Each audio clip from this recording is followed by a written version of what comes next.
विधानसभा चुनावों से जुड़ी हुई, जहां कांग्रेस आज अपना मैनिफेस्टो जारी करेगी। हरियाणा के लोगों को लुभाने की इसमें पूरी तरह कोशिश होगी। 10 साल की भाजपा की एंटी इनकम्बेंसी का पूरा फायदा कांग्रेस यहां पर उठाने की कोशिश करेगी। बड़ी बात यह है कि 2 फेज में इस घोषणा पत्र को तैयार किया गया है और पहला घोषणा पत्र दिल्ली में जारी किया जाएगा, जहां मल्लिकार्जुन खड़गे मौजूद रहेंगे, तो वहीं दूसरा घोषणा पत्र चंडीगढ़ में जारी होगा और दिल्ली से लेकर पूरे हरियाणा को साधने की कांग्रेस कोशिश करेगी। और आज अपना घोषणा पत्र कांग्रेस जारी करने जा रही है, अपना मैनिफेस्टो जारी करने जा रही है। देखना होगा कि हर वर्ग को लुभाने के लिए कांग्रेस किस तरह से इसमें बातों को रखती है, जनता के बीच पहुंचने के लिए, जनता के साथ अपना कनेक्ट बनाए रखने के लिए कौन कौन से वो वादे जनता से करती है, किन किन बातों को अपने मैनिफेस्टो में शामिल करती है, किन मुद्दों को अपने मैनिफेस्टो में शामिल करती है, आम जनता से जुड़े हुए वो कौन से मुद्दे हैं, हरियाणा की आवाम से जुड़े हुए वो कौन से मुद्दे हैं जिन्हें अपने मैनिफेस्टो में कांग्रेस जारी करेगी।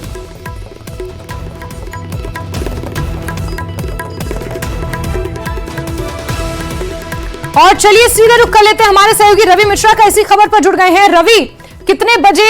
जारी होगा कांग्रेस का ये मैनिफेस्टो, और ये जो बात निकल कर आई है कि 2 फेजेस में इसे तैयार किया गया है, पहला घोषणा पत्र दिल्ली में और दूसरा चंडीगढ़ में, जरा इस पर भी डिटेल्स दें।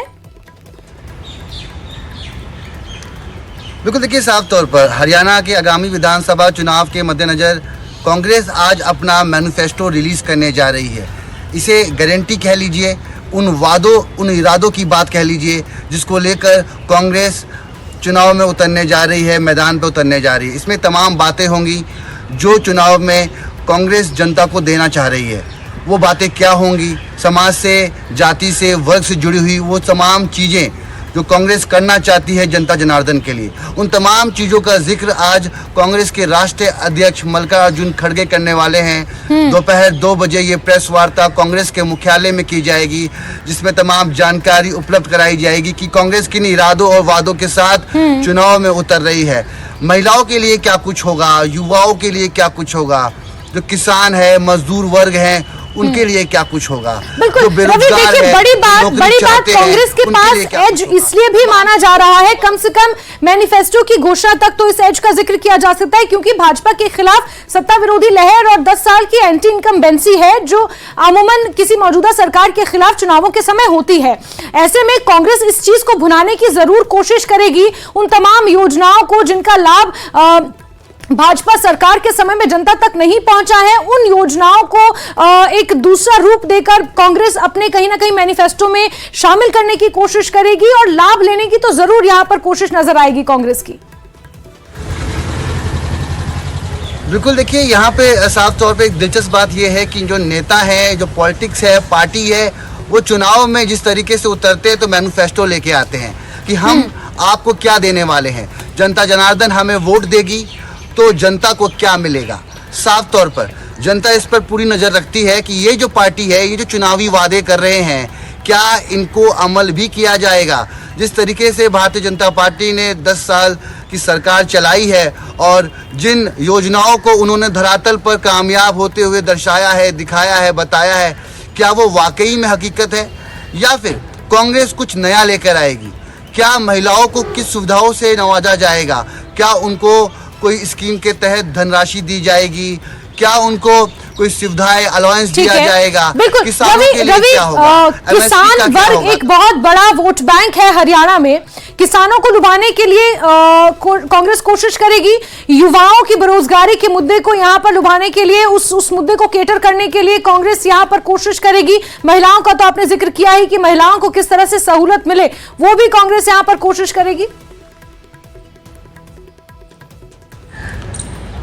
बिल्कुल, देखिए तमाम चीज़ों पर हम कह सकते हैं कि समाज के हर वर्ग, व्यक्ति विशेष पर कांग्रेस के मैनिफेस्टो में तमाम बातें हम देख सकते हैं, क्योंकि जिस तरीके से हमें देखने को मिलेंगी, क्योंकि ये चीज़ें, ये बातें हर राजनीतिक दल चुनाव से पहले करते हैं और कई पार्टी ये भी दावा करते हैं कि हम अपने वादों को, इरादों को पूरा भी करते हुए नजर आते हैं। मगर कई बार देखा है कि थोड़ा विलंब हो जाता है, जनता में आक्रोश हो जाता है कि नेता तो ये वादा करके आया था मगर ये वादा पूरा नहीं हुआ।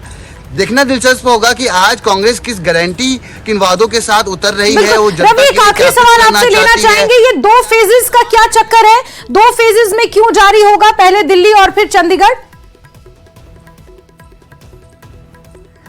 बिल्कुल, देखिए जहाँ तक जानकारी प्राप्त हो रही है कि ये पहले जो मैनिफेस्टो है राष्ट्रीय अध्यक्ष द्वारा यहाँ पर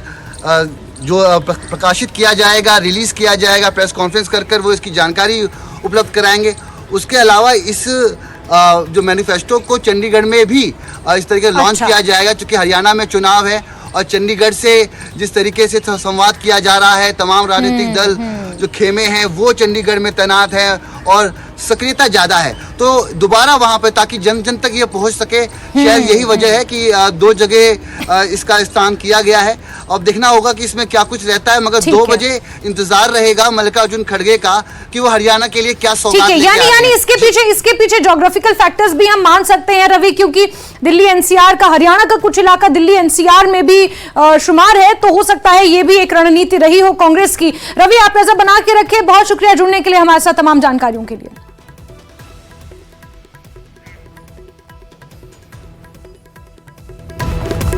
तो जहां कांग्रेस आज अपना मैनिफेस्टो जारी करने जा रही है, तो वहीं भाजपा आज अपना मैनिफेस्टो जारी नहीं करेगी। हरियाणा विधानसभा चुनाव से जुड़ी हुई एक और बड़ी खबर आपको देते हैं, जहां आज बीजेपी अपना संकल्प पत्र जारी नहीं करेगी। इससे पहले खबर आई थी कि आज भाजपा को अपना संकल्प पत्र जारी करना था, लेकिन अब अपडेट निकल कर आया है कि अब गुरुवार को भाजपा अपना संकल्प पत्र जारी करेगी, यानी कि कल 19 सितंबर को राष्ट्रीय अध्यक्ष जगत प्रकाश नड्डा मीडिया सेंटर रोहतक में इसे जारी करेंगे। बड़ी खबर बता रहे हैं आपको, जहां आज बीजेपी को अपना घोषणा पत्र जारी करना था, आज बीजेपी अपना संकल्प पत्र जारी ना करके 19 सितंबर यानी कि कल गुरुवार को अपना संकल्प पत्र जारी करेगी और राष्ट्रीय अध्यक्ष JP Nadda media centre Rohtak में इसे जारी करेंगे। इससे पहले खबर निकल कर आई थी कि केंद्रीय गृह मंत्री अमित शाह खास तौर पर पहुंचेंगे, संकल्प पत्र आज जारी करेंगे, लेकिन भाजपा आज अपना संकल्प पत्र जारी नहीं करेगी। रोहतक में मीडिया सेंटर में कल यानी कि 19 सितंबर को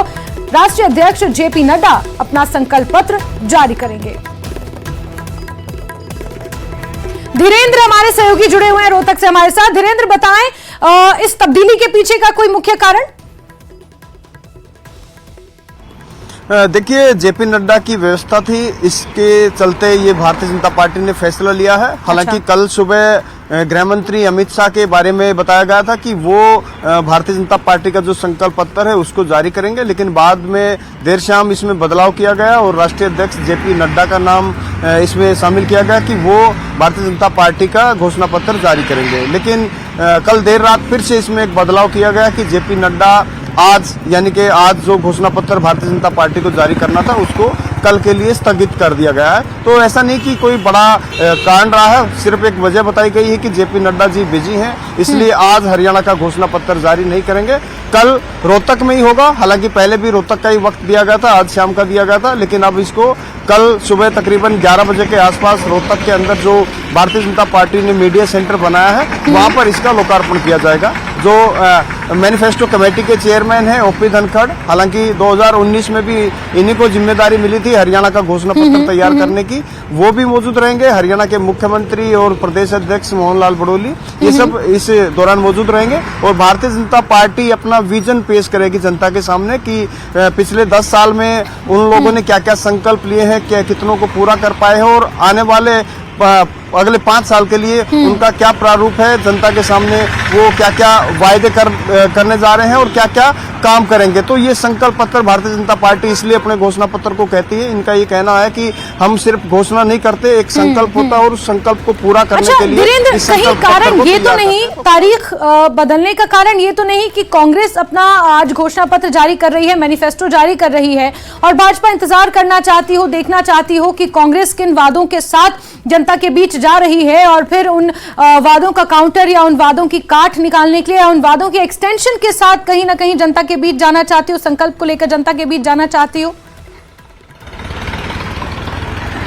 देखिए, ये चैलेंज हो सकता है भारतीय जनता पार्टी के लिए, क्योंकि जिस तरह से कांग्रेस के घोषणा पत्र के कुछ पॉइंट हैं पहले से ही डिस्क्लोज कर दिए गए, चाहे यहाँ पे हरियाणा के अंदर सामाजिक सुरक्षा पेंशन एक बड़ा मुद्दा होता है और हर राजनीतिक दल हर बार ज्यादा से ज्यादा पेंशन देने की घोषणा करते हैं। अभी कांग्रेस ने 6,000 रुपए पेंशन देने की घोषणा की है, हालांकि पिछली बार भारतीय जनता पार्टी ने 3,000 की थी और जेजेपी ने 5,000, उनका दोनों का गठबंधन था, लेकिन 3,000 ही दोनों मिलकर दे पाए आए थे। अब देखना है कि भारतीय जनता पार्टी सामाजिक सुरक्षा पेंशन कितना घोषणा करती है। इसके अलावा old pension scheme, Congress party का कहना है कि जितने भी कांग्रेस शासित प्रदेश है वहां पर पुरानी पेंशन को बहाल किया जाएगा। तो भारतीय जनता पार्टी इसके खिलाफ है। वो केंद्र सरकार भी नहीं देना चाहती, एनपीएस लेके आए थे ओल्ड पेंशन स्कीम की जगह। तो कहीं ना कहीं भारतीय जनता पार्टी जरूर ये देखना चाहेगी कि कांग्रेस के पिटारे में क्या है, कहीं ऐसे कोई बड़ा घोषणा कांग्रेस की तरफ से ना की जाए जो कहीं ऐसा ना कि वोटरों को प्रभावित करे। इसलिए भारतीय जनता पार्टी हो सकता है कि कांग्रेस के घोषणा पत्र को देखने के बाद ही ये तय किया जाए। हालांकि अमूमन धीरेन्द्र हमने ये देखा है, अगर हम कुछ बजट्स की भी बात करें, बजट सेशंस की भी बात करें या भारतीय जनता पार्टी के लिहाज से, तो हमने अक्सर ये देखा है कि कुछ नई चीजों को जोड़ने के बजाय जो पहले से काम चले आ रहे होते हैं या पहले से जो स्कीम्स चली आ रही होती हैं, बीजेपी कहीं ना कहीं उन्हें ही आगे बढ़ाने का काम करती है और उन्हें ही विस्तार देने का काम करती है। 10 सालों से क्योंकि प्रदेश में बीजेपी की सरकार है, तो क्या हम ये मान के चले कि कोई नई बड़ी घोषणा एक्सपेक्टेड ना, हम उस बड़ी घोषणा को एक्सपेक्ट ना करते हुए क्या हम ये उम्मीद लगा सकते हैं कि जो पहले से योजनाएं प्रदेश में चली आ रही हैं या पहले से जो घोषणाएं प्रदेश में की गई हैं उन्हीं का विस्तार या उसी तरह का प्रारूप हमें देखने को मिलेगा घोषणा पत्र में, संकल्प पत्र में भाजपा जिसे कह रही है? बिल्कुल बिल्कुल, ये संभव है, बहुत हद तक संभव है, क्योंकि अभी तक अगर कोई बड़ी घोषणा भारतीय जनता पार्टी अपने संकल्प पत्र में रखती तो, क्योंकि इलेक्शन के तकरीबन 10 से 15 दिन प्रचार को हो चुके हैं, तो भारतीय जनता पार्टी वो मौका नहीं चूकना चाहेगी। क्योंकि कांग्रेस हर रैली में, हर प्रचार में ये बार बार कहती है कि हम, हमारी सरकार आएगी तो 6,000 रुपए पेंशन देंगे, हम पुरानी पेंशन लेके आएंगे,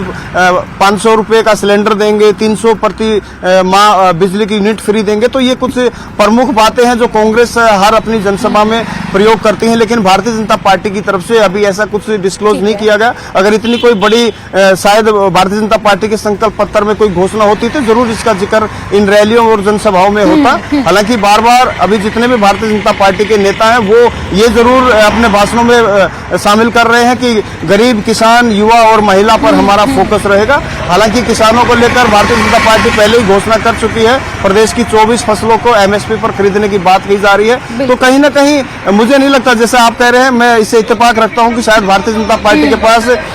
कोई बड़ी घोषणा नहीं है, इसलिए जो पुरानी घोषणाएं हैं उन्हीं को विस्तारित रूप देने की कोशिश की जाएगी। बिल्कुल धीरेन्द्र, और इंतजार बहुत लंबा नहीं है, कल तक का ही इंतजार है। रोहतक के मीडिया सेंटर में जगत प्रकाश नड्डा जो राष्ट्रीय अध्यक्ष हैं बीजेपी के, वो इस संकल्प पत्र को जारी करेंगे और देखना उस वक्त महत्वपूर्ण रहेगा कि जो हम कयास लगा रहे हैं वो ही सच होते हैं या फिर कुछ और नई बड़ी घोषणाएं बीजेपी शामिल करती है अपने संकल्प पत्र में। धीरेन्द्र, बहुत शुक्रिया जुड़ने के लिए।